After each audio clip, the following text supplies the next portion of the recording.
माझ्याकडे अबीर माझ्याजवळ आहे.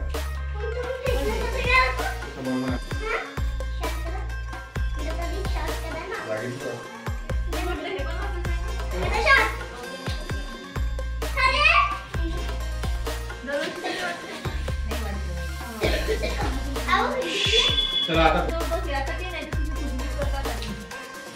आणि कोणी मला पण वाटायचं पण नाही का?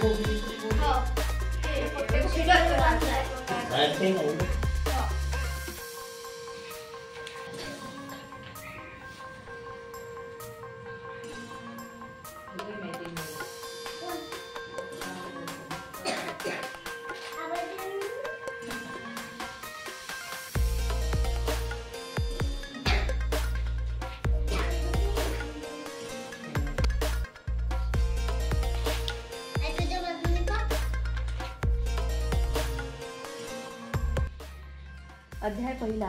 श्री गणेशाय नमः. श्री सत्यनारायण कथा प्रारंभ. श्री गणेशाय नमः.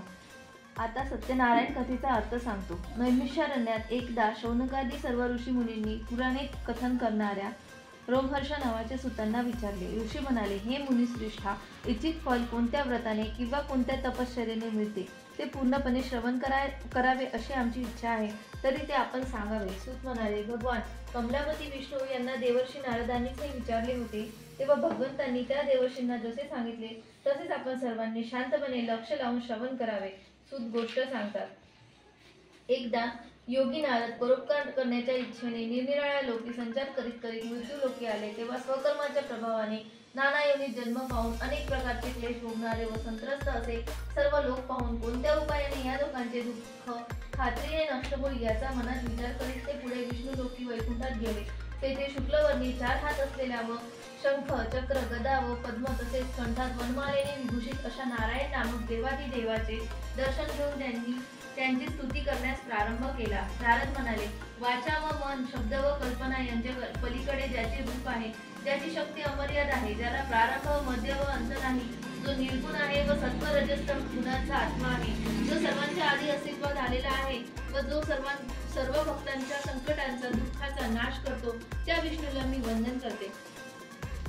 ही स्तुती ऐकून नंतर भगवान विष्णू नारदांना म्हणाले, महाभाग्यवंत नारदा, तू इथे कोणत्या हेतूने आलेला आहेस व तुझ्या मनात काय आहे ते सर्व सांग, मी त्याचे उत्तर तुला देईल. तेव्हा नारद म्हणाले, मृत्यू लोकात सर्व लोक नाना जीवकोटीतून जन्म पाहून आपापल्या पापकर्माची फळे भोगत नाना प्रकारचे दुःखात पिसत आहेत व क्लेश पावत आहेत. तेव्हा हे नाथा, जर आपली मजबूत कृपा असेल तर त्यांच्या दुःखाचा स्वल्प अशा कोणत्या उपायाने उपशम होईल तो उपाय सांगावा. माझी तो श्रवण करण्याची इच्छा आहे. भगवान विष्णू म्हणाले, वत्सा, लोकांवर कृपा करण्याच्या इच्छेने तू चांगले विचारले आहेस, तर जो उपाय करून मनुष्य मोहातून मुक्त होऊ शकतो तो उपाय मी सांगतो, तू ऐक. वत्सा, स्वर्गात आणि मृत्यू लोकात दुर्लभ असे एक महापुण्यदायी व्रत अजून गुप्त आहे. ते तुझ्यावरील माझ्या स्नेहामुळेच मी तुझ्याजवळ आता प्रगट करतो. ते व्रत म्हणजे ते सत्यनारायणाचे व्रत असे आहे की यथायोग्य विधीप्रमाणे ते केले तर मनुष्याला लगेच सुख प्राप्त होऊन परलोकीही मोक्ष प्राप्त होतो. भगवंताचे बोलणे ऐकून नारद मुनी म्हणाले, या व्रताचे फल काय, त्याचे विधान व्रतविधी काय, तसेच ते व्रत कोणी केले, ते व्रत केव्हा करावे, हे सर्व सविस्तर सांगावे. तेव्हा भगवान विष्णू म्हणाले, हे व्रत दुःख शोक इत्यादी दैन्य नष्ट करणारे, धनधान्याची समृद्धी करणारे, सौभाग्य व संतती देणारे व सर्वत्र विजय प्राप्त करून देणारे आहे. कोणत्याही दिवशी मनुष्याने श्रद्धा व भक्ती आणि युक्त मनाने ब्राह्मण व आप्तबांधव यांच्यासह धर्मतत्पर होऊन प्रदोष काळी म्हणजे रात्रीच्या अगदी प्रारंभी सायंकाळी सत्यनारायणाचे पूजन करावे. दूध, तूप, गव्हाचा रवा, साखर, केळी समप्रमाणात समभाग घेऊन भक्तिभावाने उत्तम प्रसाद तयार करून तो अर्पण करावा. गव्हाचा रवा व साखर यांचा अभाव असला तर तांदूळाचा रवा व गुळ घ्यावा. सर्व पदार्थ समप्रमाणात एकत्र करून शिरा तयार करून त्याचा नैवेद्य सत्यनारायणाला दाखवावा. सर्वांसह कथा श्रवण करून ब्राह्मणाला दक्षिणा द्यावी. नंतर बांधवासह विप्रांना भोजन घालावे. भक्तीने प्रसाद भक्षण करावा. नृत्य, गीते यांचा कार्यक्रम रात्री करावा. नंतर सत्यनारायणाचे स्मरण करीत स्वगृही जावे. असे केल्यास मनुष्याची इच्छा पूर्ण होईल हे निसंशय. विशेषतः कलियुगात भूतलावर हा सुखप्राप्तीचा सुलभ सोपा अल्प उपाय आहे. इथे श्री स्कंद पुराणातील रेवाखंडांतर्गत सत्यनारायण कथेचा प्रथम अध्याय समाप्त झाला. हरये नमः. अध्याय पहिला समाप्त.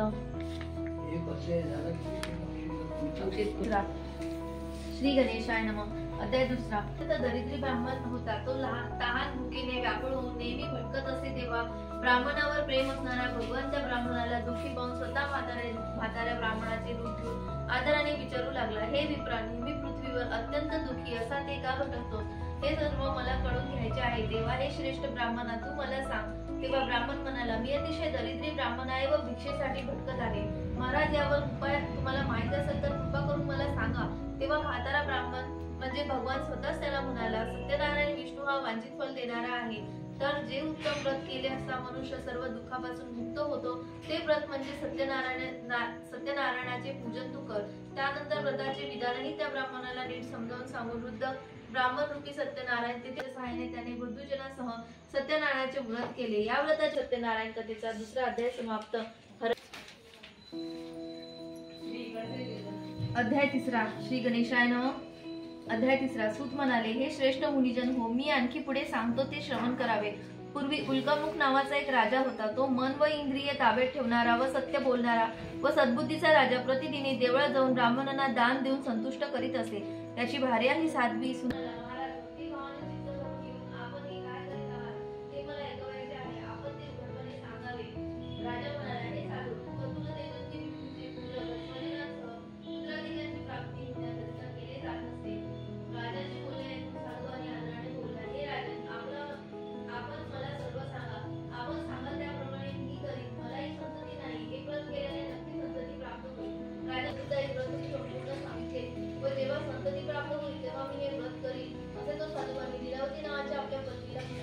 त्यानंतर ती साध्वी भार्या लीलावती एकदा आनंदी चित्ताने धर्मानुसार दिवस वाढू लागली. तिचे कलावती असे नामकरण करण्यात आले. त्यानंतर लीलावती आपल्या पतीला मधुर शब्दांनी म्हणाली, आपण पूर्वी ठरवलेले व्रत का बरे करीत नाही? तेव्हा तो साधूवानी म्हणाला, प्रिय कन्ये, या कन्येच्या विवाहासमयी मी हे व्रत करीन. असे आपल्या पत्नीला आश्वासन देऊन तो नगरात गेला व आपल्या पित्याच्या घरी आपल्या कन्येच्या विवाहासाठी श्रेष्ठ वर शोधावा असे त्याला सांगितले. त्याच्या आज्ञेप्रमाणे तो दूत कांचन नामक नगरात गेला. त्या नगरातून तो दूत एका वाण्याच्या पुत्राला घेऊनच आला. त्या सुंदर व सद्गुणी वाणी पुत्राला पाहून तो साधू आणि संतुष्ट चित्ताने जातीतील बांधवातील आपल्या इष्ट मंडळी सहित त्यानंतर नावाच्या राजाच्या रमणीय नगरीतही गेले. त्यावेळी प्रभू सत्यनारायण यांनी तो साधू आणि आपल्या प्रतिज्ञेपासून भ्रष्ट झालेला आहे असे पाहून त्याला मोठे दारुण व कठीण दुःख प्राप्त होईल असा श्राप दिला. एके दिवशी असे झाले की जेथे ते सासरे जवळ दोघे व्यापारी उतरले होते तेथेच राजाकडे धनाची चोरी करून एक चोर आला. आपल्या मागून धावत दूत येत आहेत हे पाहून त्यांनी तो साधू आणि तो जावईवाणी पुत्र यांना बांधून हर्षाने धावत राजाजवळ जाऊन सांगितले की महाराज, दोन चोर आणले आहेत. त्यांना पाहून काय ती आज्ञा द्यावी? राजाने आज्ञा केल्यावर नंतर फारसा विचार न करता त्या दोघांना कर्कच बांधून मोठ्या किल्ल्यात कारागृहात डांबून ठेवले गेले. सत्यदेवाच्या मायेमुळे कोणीही त्यांचे म्हणणे ऐकून घेतले नाही व म्हणून त्यांचे सर्व धनही चंद्रकेतू राजाने जमा केले. सत्यदेवाच्या शापाने त्या साधूवाण्याच्या घरी जे काही धन होते ते सर्व चोराने लुटून गेले व त्याची पत्नी लीलावती मृत्यू झाली. कलावती रोज तशी सर्वत्र भरपूर लागली व एक दिवस भुकेने व्याकुळ होऊन ती ब्राह्मणाच्या घरी गेली असता तेथे सत्यनारायणाचे व्रत चालले तिने पाहिले. तेथे बसून कथाश्रवण करून तिने भगवान नारायणाकडे वर मागितला. तो प्रसाद मिळाला तो भक्षण करून रात्री घरी गेली. तिचे बोलणे ऐकून वाणिकाची पत्नी आनंदाने सत्यनारायण पूजेच्या तयारीस लागली. तिनेच आपल्या आप्त बांधवासह सत्यनारायणाचे पूजन केले व पती आणि जामाता आपल्या घरी लवकर परत येऊन माझ्या पतीचे व जमाताच्या व्रत क्षमा करावेत अशी सत्यदेवाची वारंवार प्रार्थना तिने केली व त्या व्रताने सत्यनारायण संतुष्ट झाले. आणि चंद्रकेतू राजाला त्यांनी स्वप्नात दृष्टांत देऊन सांगितले की हे नृपश्रेष्ठा, उद्या सकाळी प्रथम तू त्या बंदीतल्या दोन पुत्र यासह मी तुझा नाश करीन. राजाला असे बोलून सत्यनारायण अदृश्य झाले. राजाने नंतर सकाळी उठून स्वजनांसह सभेत बसून सर्व लोकांना आपले स्वप्न सांगितले व बंद केलेले वाणी मनात येऊन भयभीत होऊन शब्दही मुखातून काढला नाही. पण राजानेच त्या दोघांना पाहून आदरपूर्वक म्हटले, दुर्दैवाने तुम्हाला फार मोठे दुःख प्राप्त झाले होते, पण आता तुम्हाला काही भय नाही. असे म्हणून राजाने त्यांच्या बंधनातून त्यांना मुक्त केले व क्षौर कर्मादी करवून घेऊन हरे नमः. अध्याय 4. श्री गणेशाय नमः. अध्याय 4. नैमिषारण्यात सूत ऋषींना पुढे म्हणाले. त्यानंतर तो साधू आणि ब्राह्मणाला धन दान देऊन शुभाशीर्वाद प्राप्त करून आपली यात्रा करून आपल्या नगरात जाण्यास निघाला. तो साधू आणि थोड्याशा अंतरावर गेल्यावर सत्यनारायण देवाने दंडधारी संन्याशाच्या वेशातून त्यांना विचारले, साधू तुझ्या नौकेत कोणता माल भरलेला आहे? तेव्हा त्या दोघा उन्मत्त वाण्याने मिटाणीने हसून म्हटले, का रे संन्यासा, तुला काय पडले आहे? द्रव्य नेणे थांबला. तो संन्यासी गेल्यावर साधुवानाने आपले नित्यकर्म आटोपले व नौकेकडे पाहिले. तो ती हलकी होऊन वर आलेली दिसली, त्यामुळे त्याला फार आश्चर्य वाटले आणि नौकेत वेली व पालापाचोळा भरला आहे असे पाहताच तर तो मूर्छेवरून जमिनीवर पडला. नंतर शुद्धीवर आल्यावर तो चिंताग्रस्त झाला. बोललो, त्याची मला क्षमा करावी असे म्हणून व वारंवार त्यांच्या पाया पडून तो फारच शोक करू लागला. तो रडत आहे असे पाहून तो संन्यासी म्हणाला, रडू नको, तू माझ्या पूजनाला विमुख झालास. माझ्याच आज्ञेने हे बुद्धिहीना तुला वारंवार दुःख प्राप्त झाले. ते भगवंताचे वचन ऐकून त्याची स्तुती करण्यास उद्युक्त होऊन साधुवानी म्हणाला, हे प्रभू, ब्रह्मदेवादी सर्व देव सुद्धा तुझ्या मायेने मूढ होतात व तुझे रूप बघून जाणार हो. यथाशक्ती मी तुझे पूजन करेन. पूर्वी माझे जे सर्व धन होते ते मला मिळू दे. मी शरण आलेला आहे, माझे रक्षण कर. त्याचे हे भावपूर्ण बोलणे ऐकून जनार्दन विष्णू संतुष्ट झाला व इच्छित वर देऊन तो हरी तेथेच अंतर्ध्यान पावला. नंतर संपत्तीने पूर्ण भरलेली आपली नौका पाहून मतीवर आरूढ होऊन व इच्छित वर देऊन तो हरी तेथेच अंतर्ध्यान पावला. नंतर संपत्तीने पूर्ण भरलेली आपली नौका पाहून व तीवर आरूढ होऊन साधुवानी करून स्वजनांसह यथाविधी सत्यनारायणाची पूजा करून सत्यदेवाच्या प्रसादाने पतीच्या नौकेला धनदिकासह पाण्यात बुडवले. तेव्हा आपला पती दिसेना म्हणून कलावती शोकावेग अनावर होऊन रडत रडत धरणीवर कोसळली. नौका बुडाली व आपली कन्या अत्यंत दुःख करीत आहे असे पाहून तो साधुवानी सर्व नावाडी आपल्या मुलीला दुःखी पाहून लीलावती शोकविवळ होऊन विलाप करू लागली व आपल्या पतीला म्हणून ती स्वजनासह सारखाच विलाप करू लागली आणि कलावतीला मांडीवर घेऊन ती हंबरडा म्हणून रडू लागली. नंतर पती मरण पावल्यामुळे अत्यंत दुःखी झालेल्या कलावतीने त्यांच्या पादुकासह सती जाण्याचा निर्धार केला. तो साधू आणि कन्येचे ते वर्तन सत्यनारायण व्रत कथेतील 4था अध्याय समाप्त. हरये नमः.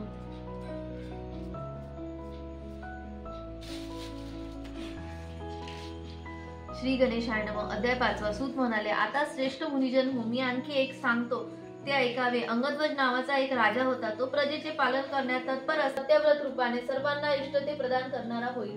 हे मुनी श्रेष्ठ हो, जो ही कथा नित्य म्हणतो व श्रवण करतो त्याची सर्व पापे सत्यदेवाच्या प्रसादाने खरोखरच नाश पावतात. इति श्री स्कंद पुराणातील रेवाखंडातील सत्यनारायण कथेचा 5वा अध्याय समाप्त. हरये नमः. अध्याय 5 समाप्त.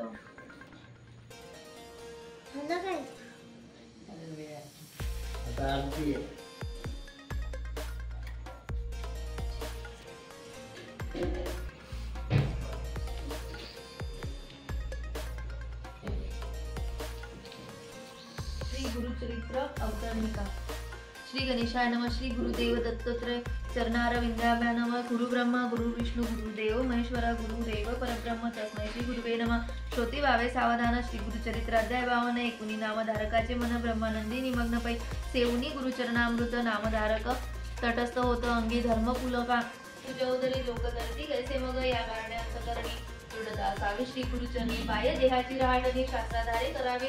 तुवा विचारले म्हणून आम्हा आठवले अमृताची वाणी ताप तळया ते करी हानी ऐसे अनुपम्या प्रकटली म्हणून नामधारक विनवित सिद्धाची चरणी लागत म्हणे. श्री गुरुचरणामृतचरित्र कदा पुन्हा सुचवणी अक्षय अमृत पाजूनी आनंद सागरी मज ठेवा. बहु औषधीचे सार काढून त्रैलोक्य चिंतामणी रसायन संग्रह करती विचक्षण तैसे सार मज सांगा ऐकली. श्री गुरुचरित्राचे असे स्मरण. श्री गुरुमूर्तीचे दर्शन भक्ताप्रती झाले. द्वितीय अध्याय ब्रह्मोत्पत्ती. 4 युगांचे भावगती. श्री गुरुसेवा. चतुर्थ अध्याय अनुसूये प्रती छळावया प्रेमती येती परितीयेचे पुत्र होती स्तनपान करीती आनंदे. पंचमी श्री दत्तात्रय धरी स्वय अवतार पिठापुरी. श्रीपाद श्रीवल्लभाधारे तीर्थयात्रेसी निघाले. 6व्यात लिंग घेऊन रावण जाता गोकर्णी. गुरुस राजाने गंगापुरास तेथे उदरती राक्षस त्रिविक्रम. कलियुगी अधर्म वृद्धी पावले म्हणून श्री गुरु गुप्त झाले. भक्तजनाला जैसे पाहिले तैसे भेटती अद्यापि. हे अवतरणिका सिद्ध माला. श्री गुरु भेटती जपे त्याला जैसा भावा तसे आपुला तैसी कार्य संपादिती. श्री गुरुरायांचे धरुचरण सिद्ध मुनी ते करू वंदन. नामधारका करू नमन ऐसे करी नारायण. श्री गुरुरूपी नारायण विश्वंभरा दीनोद्धारणा. आपणा आपुली दापुनी खुना गुरु शिष्य रूपे क्रीडासी. इति श्री गुरुचरित्रामृते श्री नृसिंह सरस्वती उपाख्याने सिद्ध नामधारक संवादे अवतरणिका नामोध्याय समाप्त. श्री गुरु दत्तात्रेयार्पणमस्तु. शुभं भवतु.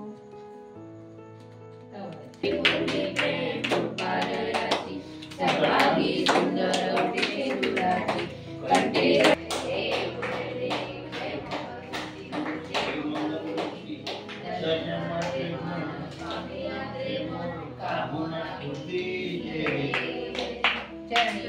कालच्या वाजत तेने नाचित वशन कौतुक पाहती जय देव जय लंबोदर्पी समर्पणेवर वंदना शरण तोंड वक्र तेजाची धना दास रामा काही गरुडा संकटी पावावे निरक्षावे सुरवंदना जय देव जय मंगलमूर्ती श्री मंगलमूर्ती दर्शन मात्रे दूर कामूर्ती जय देव मला सत्यनारायण देव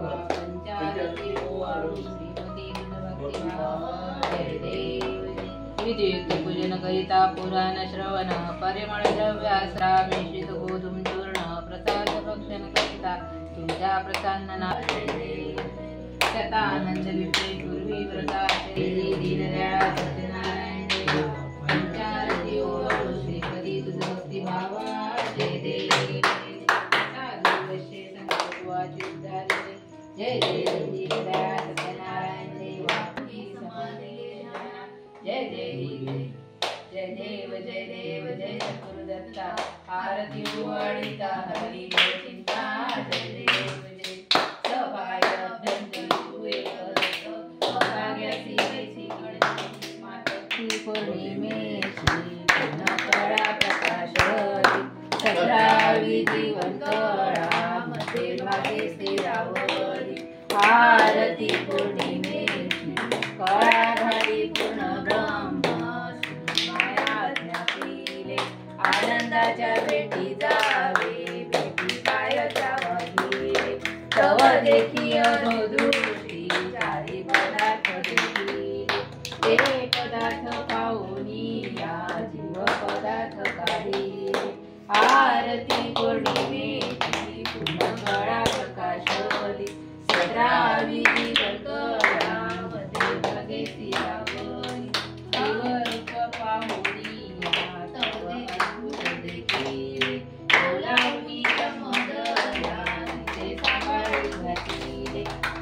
रूप पाहोनी जीव हंसायचे बोलिले सर्व मळ घेऊनी या कर्मभूमीसी आले आरती पौर्णिमेची पूर्ण कळा प्रकाशली सतरावी जीवन मध्ये भागे स्थिरावली आरती पौर्णिमेची कृतायोगी आले हंस कृतायोगी देवदत्त व्यापारी अवधूत कधीमध्ये शाहादत्त आचार्य आनंद प्रभू मार्गशीर्ष पौर्णिमेची पूर्ण कळा प्रकाशली आरती पौर्णिमेची पूर्ण कळा प्रकाशली सतरावी जीवन मध्ये भागे स्थिरावली आरती पौर्णिमेची पूर्ण पूजा काय वर्णोनी वाचेसी प्रेमाचे प्रेम जल भरले पात्राशी आणि करते पंचामृत स्नान घालावे वेगेशी हृदयाचे सिंहासन बर बसवले गुरुशी आरती पौर्णिमेची पूर्ण कळा प्रकाशली सतरावी जीवन कळा मध्ये भागे स्थिरावली आरती पौर्णिमेची श्रीगुणाचे चंदन वाहे बुद्धीच्या अक्षदा मन पुष्प चढवणी क्रोध धूप उजळीला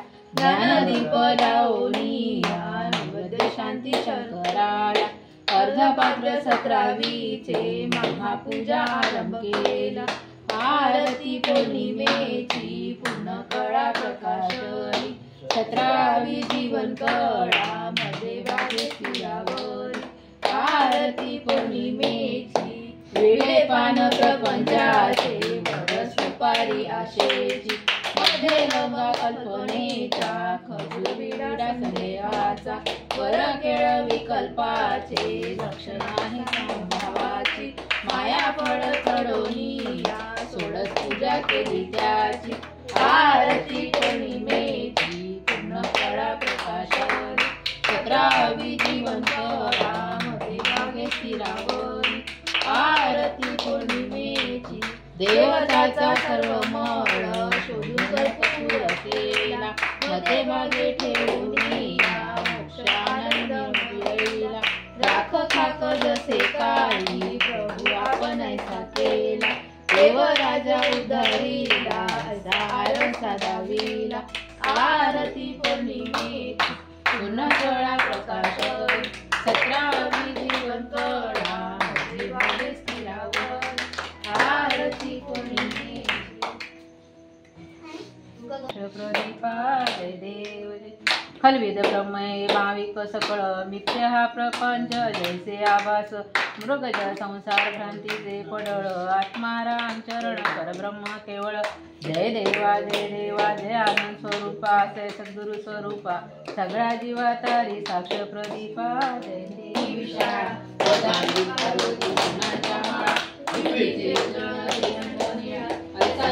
शोभे जय देव जय शंकरा ओ स्वामी शंकरा आरती ओवाळू गावाती ओवाळू कर्पूरगौरा जय देव जय सागर मंथन केले देव जय शंकरा ओ स्वामी शंकरा आरती ओवाळू गावाती ओवाळू कर्पूरगौरा जय देव व्याघ्राम कर्पूरगौरा सुंदर जनावे पंचानन मनमोहन भजन सुखारे कोटी देवी दवाचे उच्चारे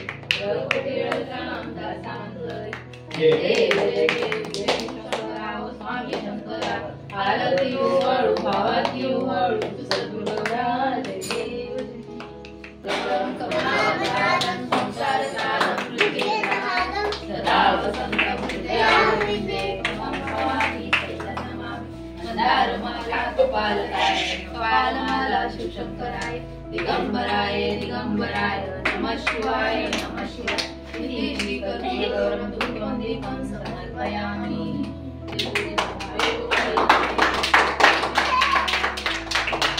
कृष्णदामोदरं वासुदेवं श्रीधरं माधवं गोपिकावल्लभं जानकीनायकं रामचन्द्रं हरे राम राम राम हरे कृष्ण कृष्ण कृष्ण हरे हरे राम राम राम हरे हरे कृष्ण कृष्ण कृष्ण हरे कज्जलं सिंधुपात्रे शाखादे फणिपत्रमुर्वि विदित्वि गुरुत्वा शारदा सर्वकालं सच्चिदानंदेषु पालं गोपाल कृष्ण भगवान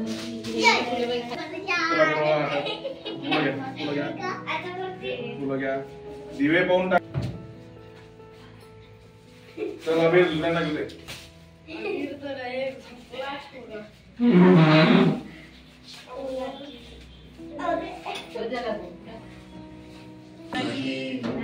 साखर वाढली आले श्री आनंद झाले हात जोडूनी पाया पडूनी प्रसाद मागा देवासी प्रसाद मागा दत्ताशी बहुमी अपराधी देवा कैसे तारसी बहुमी अपराधी देवा जगलबाज फार नाही घडली कुंती सेवा मत काय पडलं श्री गुरुदेव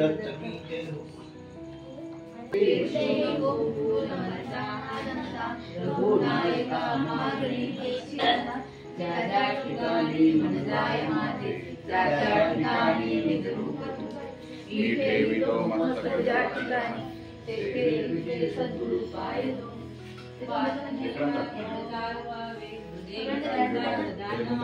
सत्कर्मयोगे वैघारो सर्वांशी मंदू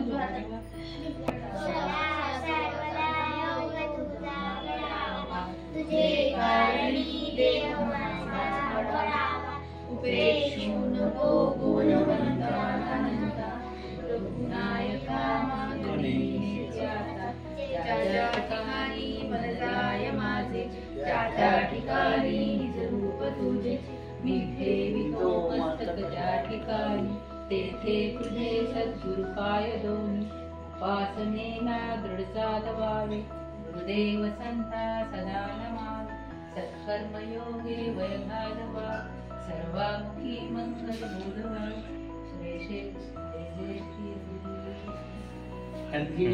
खा आता.